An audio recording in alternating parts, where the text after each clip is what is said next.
Hello all of you, I am Gayatri Katke and today I am going to present you the topic that is runtime storage management, which is the one part of compiler design.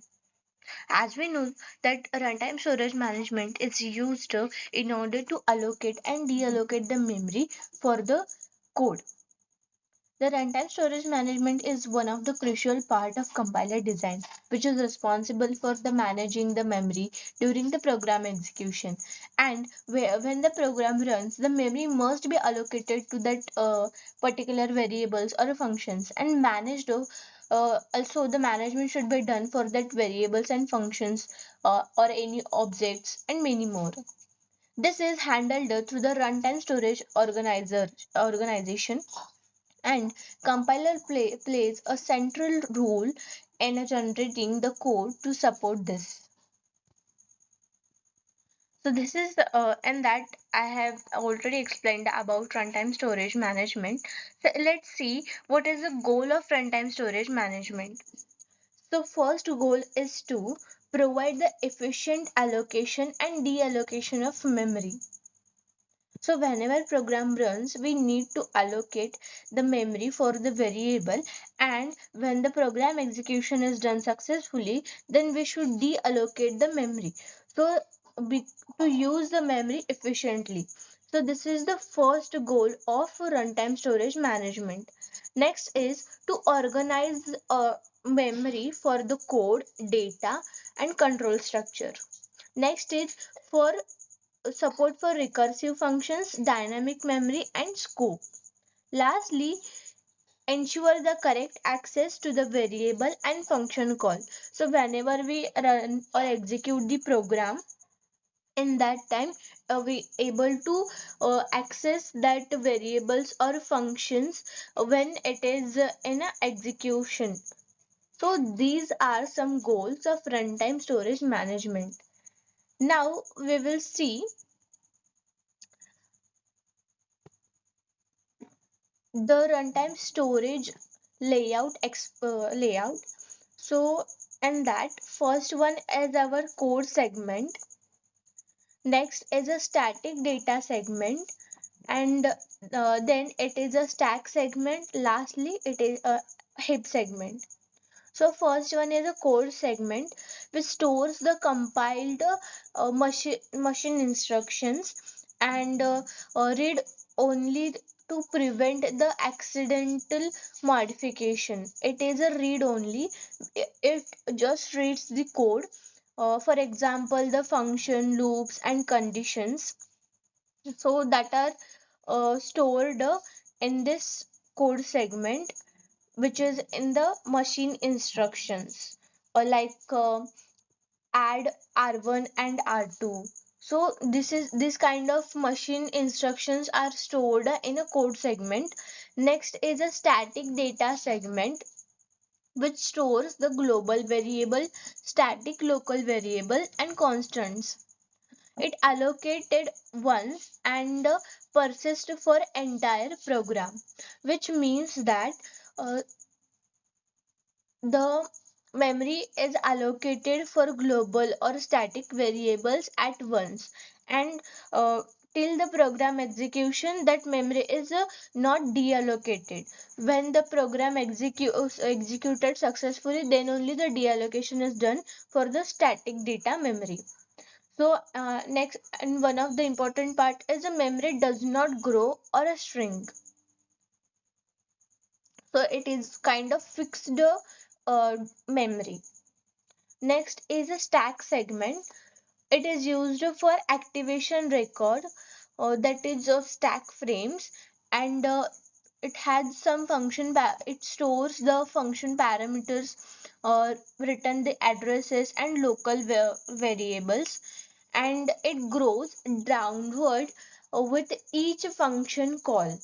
As you can able to see in a diagram, that the arrow is indicated towards the downward, which means that it grows downward at the downward side, that is a higher memory address, in the higher memory address side, and it automatically deallocated when function returns. When the function is called and it returns some value, when that function returns the some value, then automatically it deallocate the memory. Deallocation is nothing but free up of memory. Next is a heap segment, which is used for dynamic memory allocation like malloc or new, and it grows upward side opposite to the stack and controlled usually via garbage collection. The heap segment controlled manually or via garbage collection. So this layout plays a very much important role because it prevents the conflict between the different memory types, enables the efficient function calls and recursion, and also provides a flexibility for dynamic data structure and helps to detect the stack overflow and memory leaks. So this is the one of the most important part of runtime storage management. Now we will see the types of storage allocation, how the storage allocation is done. First one is a static allocation in which memory is allocated at a compile time, which is used for a global variable, constant and static variables, and it is for entire execution of program. Means for example, if we have allocated a memory for any variable, then until the program executes successfully, the memory is allocated for that variable only. The deallocation of memory is not done, and there is a no overhead during the execution. You can see one simple example of static allocation, that int x is equal to 10. So when we allocate a memory for x, it is a static allocation and it will be for entire execution of program. And this allocation is done at a compile time. Next is a stack allocation. In stack allocation, memory is allocated and deallocated in a LIFO manner, that is last in first out order. Means whichever variable is pushed at the last, that variable only is popped out first. Next is it is used for local variables, function parameters and return addresses, and it is managed via activation records, that is the stack frames, and it is suitable for language with a nested scopes and recursion. So basically the stack allocation is used for the nested scope and recursion functions. For recursion, we take the simple example of factorial program in which the recursion functions are used. So in that time, stack allocation will be more suitable for that program.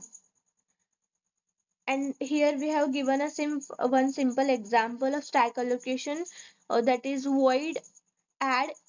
In the parenthesis, we have given the one parameter, that is int a, and under this function we return one line, that is int b equal to a plus 5, which is a stack allocation. Now we will see the activation record, that is stack frame. Here in the stack allocation we have seen the stack allocation is managed via activation records. So this is now we will see what is the activation record stack frame. An activation record is created on the stack for each function call. So whenever function call is done, the activation record is created, which contains the return address. So whatever the return address of that function, that is stored in activation record. Second is a control link. Control link means pointer to caller activation record. Next is the access link. For a non-local variables in a nested function, we need to manage this access link in activation record in order to call them.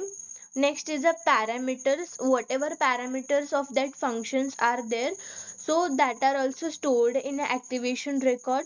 Next is a local variables and temporary storage. Sometimes we need to allocate some temporary memory for any variable. In that time also activation record is useful. Now we will see the heap allocation. This is the last storage allocation type, that is heap allocation, which is in which the memory is allocated dynamically, which is at runtime using the functions like malloc or new, etc. So used for dynamic data structures like linked list, trees.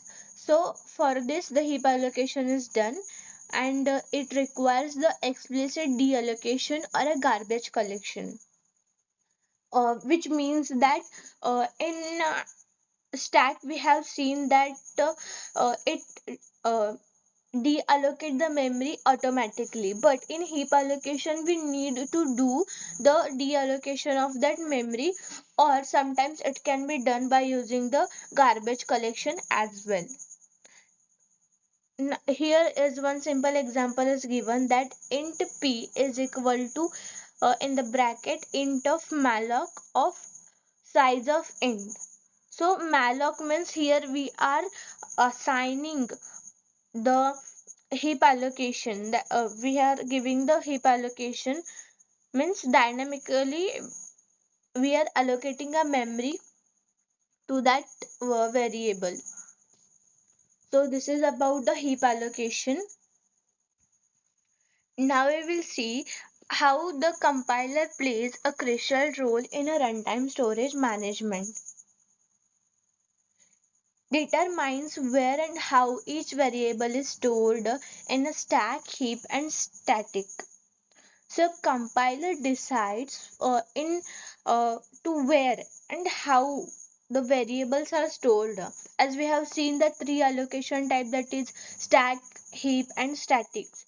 So from these three, where we need to store the variables or functions, that decision is taken by the compiler, which emits code to allocate and deallocate the memory, then access the variables correctly using the offset and base addresses, then handles the recursive call using the activation record, and generate a call to malloc, um, free or new, delete for dynamic memory. So here at last line you can able to see the free or new, delete a dynamic memory, delete for dynamic memory. So in a heap allocation as well we use a free, delete, these keywords in order to delete or deallocate the memory, which is done manually. Otherwise it can be done also using the garbage collector. So this is how the compiler plays a crucial role in a runtime storage management, and this is all about the runtime storage management. Thank you.